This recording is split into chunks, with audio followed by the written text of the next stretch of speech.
At first glance, privacy and digital minimalism seem like very different concepts. And thinking of the people who would care about them, you probably have very different people in mind as well.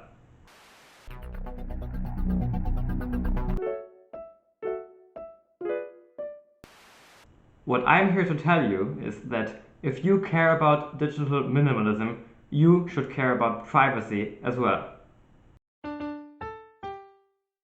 But first, let's talk about why privacy is something that everyone, and not just digital minimalists, need. But I don't have anything to hide. Excellent question, past me. This wasn't a question. Even if you feel like sharing all your data with companies, there still are compelling reasons to support privacy. One of them is similar to herd immunity, a concept you surely have heard of these days. Herd immunity means that you protect yourself by vaccinating or isolating in order to save those who can't protect themselves, like the elderly. Let's apply this concept to privacy. You might think you have nothing to hide and therefore give up your data freely. But some people have good reasons to need privacy, like whistleblowers. Using privacy-focused tools increases their reach and stability and thus helps people who depend on them and in many cases are vital for our democracy. Not having privacy can even change the way you think. It has been shown that the mere knowledge that others could be watching you affects how you think. This might sound a bit far-fetched, but think about it. Would you behave differently when being watched by a police officer? For most, the answer is probably a yes. How about criticizing the government in an unencrypted chat room?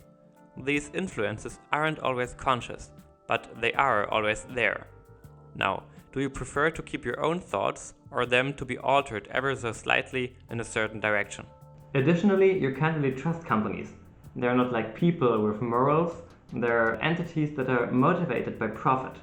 So if you give them access to your data, they could do with it whatever they want.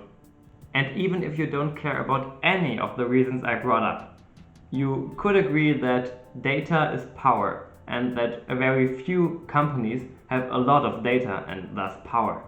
And you would probably not want to grant monopolies like Google and Facebook even more power. Now, let's talk about why, if you're a digital minimalist, you should want to have privacy. In the last video, the first of this three-part series on digital minimalism and privacy, I talked about the three main advantages of having digital minimalism. These are clarity, focus, and control.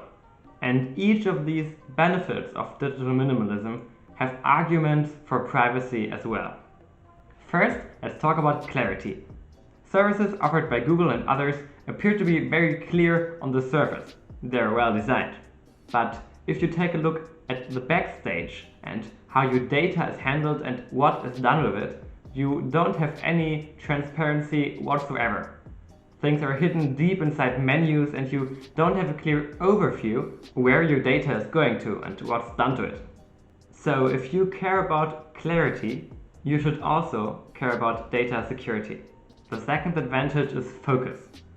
And with digital minimalism, you want to eliminate all distractions to focus on the things you deem most valuable.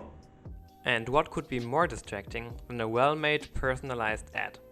Google and other data companies make their money through ads.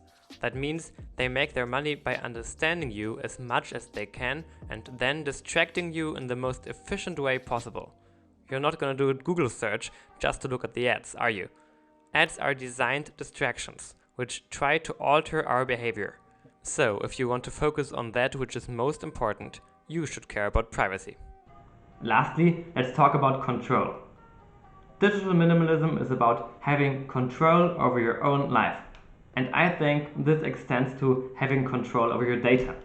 Similarly to the clarity point, you can't really control what companies do with your data. Having control over your own data means deciding what exactly is shared. When you're going to share your location, for instance. All these decisions are ultimately, or should be, up to you. Caring about having control over your own life should also mean caring about having control over your own data. So, having digital minimalism because of clarity, focus, and control all leads to having more privacy as well. Meaning, digital minimalism and privacy go hand in hand. This was the second part of a 3-part series on digital minimalism and privacy. In the last part, I told you why you need digital minimalism. Just now, I told you that if you like digital minimalism, you need privacy. And in the third part, we're going to cover how to implement this, how to actually have digital minimalism and privacy in your life. So covering your security basics and not getting overwhelmed by it as well. Thanks for watching, and I'll see you in the next video. Oh. Okay.